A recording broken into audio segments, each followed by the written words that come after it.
ও আল্লাহ, এটা কেমন দেশ? এ দেশের মানুষগুলো এমন কেন? আমি দেশকে অনেক ভালোবাসি। এসব ঘটনা দেখলে মনে হয় এ দেশ আমার জন্য নয়, দেশ ছেড়ে চলে যায়। আমার হৃদয়ে রক্তক্ষরণ হচ্ছে। শুনেছি নরসিংদীতে কিশোরীকে ধর্ষণ ও বাবার কাছ থেকে ছিনিয়ে নিয়ে হত্যায় জানা যাচ্ছে স্থানীয় বিএনপি নেতাও জড়িত।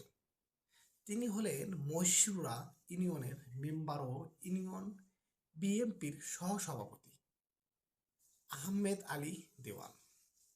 সংবাদ মাধ্যমের খবর অনুযায়ী নরসিংদীর মাধবদীতে 15 দিন আগে স্থানীয় নূরের নেতৃত্বে 5-6 জন একটি বখাটে দল কর্মস্থান থেকে বাড়ি ফেরার পথে কিশোরীকে তুলে নিয়ে যায় ধর্ষণ করে।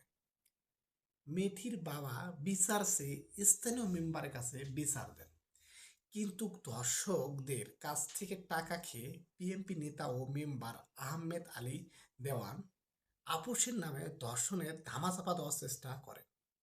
মামলা করতে দেয়নি, উল্টো মেয়েটির পরিবারকে একা ছাড়তে বা এলাকা ছাড়তে বলা হয়েছে। এতে চাপে পড়ে বুধবার বিকেলে কিশোরীরা মেয়েকে খালার বাড়িতে রেখে আসতে যাচ্ছিলেন তার বাবা। সে সময় নিয়ে নূরের নেতৃত্বে কিছু বখাটে বৃহস্পতিবার সরিষা ক্ষেত্রে মেয়েটির লাশ পাওয়া যায়।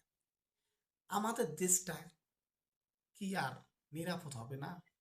অনেক আশা ছিল দেশটা নিরাপদ হবে, কিন্তু কি হচ্ছে এসব?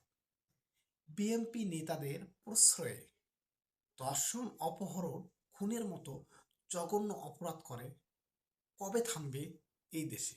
এটা আপনাদের কাছে আমার জানার আগ্রহ রইল।